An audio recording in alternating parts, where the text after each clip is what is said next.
আমরা একবার কার্তিক মহারাজের সাথে কথা বলে নেবো। আপনারা যাচ্ছেন ভেতরে, কি পরিস্থিতি যাচ্ছেন, কেন যাচ্ছেন? সারা পৃথিবী এর মধ্যে জেনেছেন, আপনারা জানবেন না সারা ভারতবর্ষের কি অবস্থা পড়ছে। বাংলাদেশে কালকের রাত্রিতে প্রচুর মন্দির ভাঙচুর করেছে, প্রচুর মানুষকে করেছেন। একজন বন্দি, তাকে কোনো উকিল যারা লেগেছে 51 জন, তারপরে একজনও নেই, তাদেরকেও পিটিয়ে দিচ্ছে, তারা আইসিইউতে ভর্তি হয়ে রয়েছে। খুব ভয়ানক পরিস্থিতি সেখানকার। তার জন্য আমরা হাই কমিশনারকে জানাবো ইমিডিয়েট ব্যবস্থা নেওয়ার জন্য। আমরা ভারত সরকারের কাছে জানিয়েছি, প্রধানমন্ত্রীর কাছে স্বরাষ্ট্র দপ্তরে জানানো হয়েছে, ইমিডিয়েট তাদের ব্যবস্থা করা হোক। না করলে ভারতবর্ষে পশ্চিমবঙ্গে আরো বৃহত্তর আন্দোলন হবে, আমরা বৃহত্তর আন্দোলনে নামবো। জামা মসজিদের শাহী ইমাম তিনি পর্যন্ত ইউনূস সরকারকে কঠোর পদক্ষেপ নিতে বলেছেন। অবশ্যই মানবতার দিক থেকে ঠিকই বলেছেন। ওখানেতে যে অবস্থা হয়েছে, সংখ্যালঘুদের প্রতি যেভাবে অন্যায় হচ্ছে, কল্পনাতীত অন্যায়, কোনো ভাষা নেই তার প্রকাশ করা। আমরা দেখতে পাচ্ছি যে এই মুহূর্তে বাংলাদেশের যে মনোভাব, অ্যান্টি ইন্ডিয়া অর্থাৎ ভারত বিদ্বেষী মনোভাব, ইউনূস সরকার থেকে আরম্ভ করে সরকারে যারা রয়েছেন, এটা তো ইউনিট সরকারের তো আসার পেছনেই তো এটা রয়েছে না, চক্রান্ত। এটা তো পাকিস্তান পুরোপুরি মদত দিচ্ছে এই ব্যাপারটা, এটা জানতে হবে। অর্থাৎ এই মুহূর্তে দেখা যাচ্ছে কার্তিক মহারাজ সহ আর যারা রয়েছেন তারা কিন্তু হাই কমিশনে যাচ্ছেন। আপনারা একসাথে এই মুহূর্তে হাই কমিশনে যাচ্ছেন, আপনারা মানে কোন ব্যানারে এখানে এসছেন বা ভেতরে আপনারা?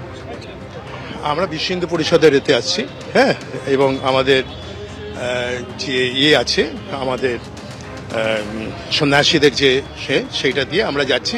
এবং আমরা চাইছি যে মানবতার সাথে হিন্দুরা যেভাবে লাঞ্ছিত হচ্ছে, তার থেকে আমরা তাদেরকে যাতে মুক্তি পায়, এবং সারা বিশ্বে যে এর ধরনের একটা অবস্থা এসে দাঁড়িয়েছে বা দাঁড় করিয়ে দেওয়া হয়েছে, সেটাকে আমরা চাই যে এটা নয়, মানবতার দিক দিয়ে দেখা উচিত। এবং প্রত্যেকটা মানুষ যেন যে দেশেই থাক, যে ধর্মেরই হোক না কেন, তারা অন্তত পুরো জাস্টিস পায়। গত 72 ঘন্টাতে 3টি জায়গা থেকে হিন্দুদেরকে টার্গেট করা হয়েছে, ঠাকুরগাঁও, সুনামগঞ্জ, অন্যদিকে আপনার নীলফামারী। একের পর এক ঘটনা, কাউকে গ্রেফতার করা হচ্ছে না, ভাইরাল ভিডিওতে দেখা যাচ্ছে, অথচ মূল অভিযুক্তদের গ্রেফতার করা হচ্ছে। এই কারণেই তো আমরা চাইছি, আমরা তো আর গিয়ে মারপিট করতে পারবো না, বা এটা আমাদের করাও উচিত নয়।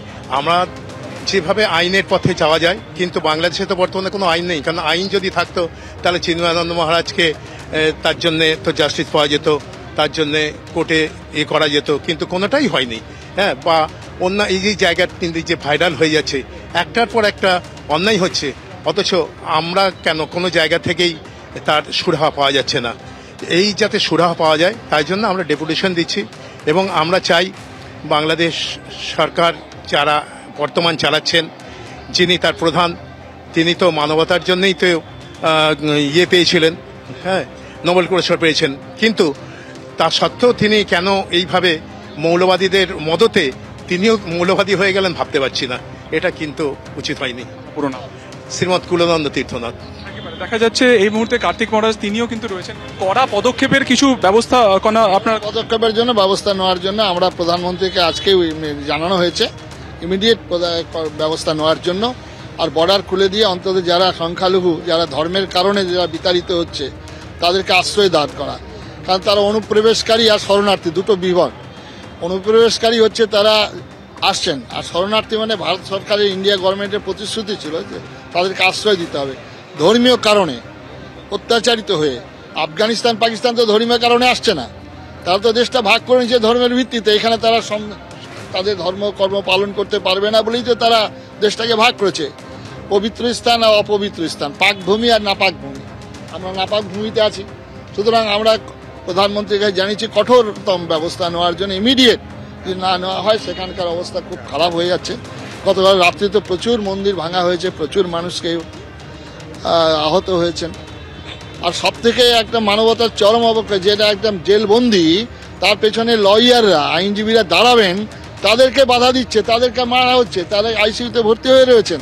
এটা কোন দেশ, পৃথিবীর কোথায় আছে এরকম মানবতার অবনতি? আইনজীবীদের একাংশ বলছে যদি কেউ ওকালতনামাতে সাইন করেন, যদি কেউ তার হয়ে সওয়াল করেন, গণধোলাই দেওয়া হবে, অলিখিত দেওয়া হবে। তার জন্য ভারত সরকারকে আরো কড়া পদক্ষেপ নিতেই হবে। এই অবস্থা পদক্ষেপ কি হিসেবে আপনি মনে করেন? কড়া পদক্ষেপ নিতে মানে তাকে কনসার্ন করা, কষান দেওয়া, এবং ইমিডিয়েট তাকে আমাদের ইউনিয়নে তুলে আমাদের 4জন যে আমাদের পার্শ্ববর্তী যে জেলা রাজ্যগুলি রয়েছেন আমাদের পশ্চিমবঙ্গ, ত্রিপুরা, আসাম এবং ঝাড়খণ্ড এই মুখ্যমন্ত্রীদের নিয়ে বসা এবং তারা যারা আসছেন তাদেরকে এখানে স্থান দেওয়া। বয়কট বয়কট নিয়ে আমরা এরপরে পরবর্তী পদক্ষেপ নেব, আমরা আলোচনা করে বয়কটের পদক্ষেপ নেব। মুখ্যমন্ত্রী ইতিমধ্যেই বয়কট কিছু চালু হয়েছে, আমাদের হিলি বর্ডারে বয়কট চলছে। আমরা আরো বৃহত্তরভাবে বয়কটের দিকে যাব। বয়কট হলে মমতা বন্দ্যোপাধ্যায় বলেছেন যে শান্তি বাহিনী পাঠানোর ক্ষেত্রে, এবং এটা নিয়ে বাংলাদেশে তীব্র সমালোচনা। সেটা মুখ্যমন্ত্রী যেটা বলেছেন এখনকার পরিস্থিতির পরিপ্রেক্ষিতে উনি বলেছেন, হয়তো ওনাকে উচিত যে আজকে একটা এখানে রয়েছেন, ওনাকে পদযাত্রা, মিছিল এসব সামিল হওয়া দরকার। কারণ যা কিছু হলে একটা ভিয়েতনামে হচ্ছে, কোথায় হচ্ছে, এখানে মিছিল বেরোয়, মোমবাতি, বুদ্ধিজীবীরা এগিয়ে আসা দরকার।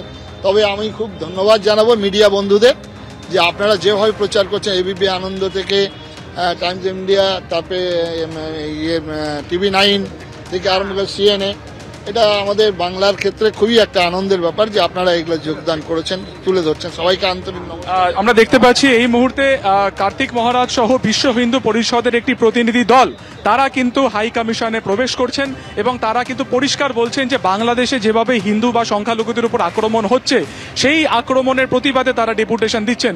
কোন কোন পয়েন্টে তারা ডেপুটেশন দেন সেটা বেরিয়ে তারা ফের বলবেন। তবে তারা কিন্তু সাফ জানাচ্ছেন যে ভারত সরকারের অবিলম্বে কিন্তু পদক্ষেপ করা উচিত, স্টেপ গ্রহণ করা উচিত। এবং আমরা দেখতে পাচ্ছি কিছুক্ষণ আগেই বিশ্ব হিন্দু পরিষদের এই টিম আজকে এখানে আসার কথা ছিল, 3টের সময় আসার কথা ছিল। কিছুটা সময় পেরিয়ে যাওয়ার পরে এই মুহূর্তে প্রতিনিধি দল তারা কিন্তু হাই কমিশনে প্রবেশ করলেন এবং পুলিশের তরফে পুরোপুরি ব্যারিকেড করে দেওয়া হয়েছিল। তবে যেহেতু আগে থেকে পূর্ব নির্ধারিত এই কর্মসূচি ছিল, তাদের তরফে কিন্তু পুলিশের কর্ডন করে কার্তিক মহারাজ সহ 5 থেকে 6 জনের নেতৃত্বে এই টিম এই মুহূর্তে হাই কমিশনে ভেতরে ঢুকলেন। ধন্যবাদ সুকান্ত তোমাকে।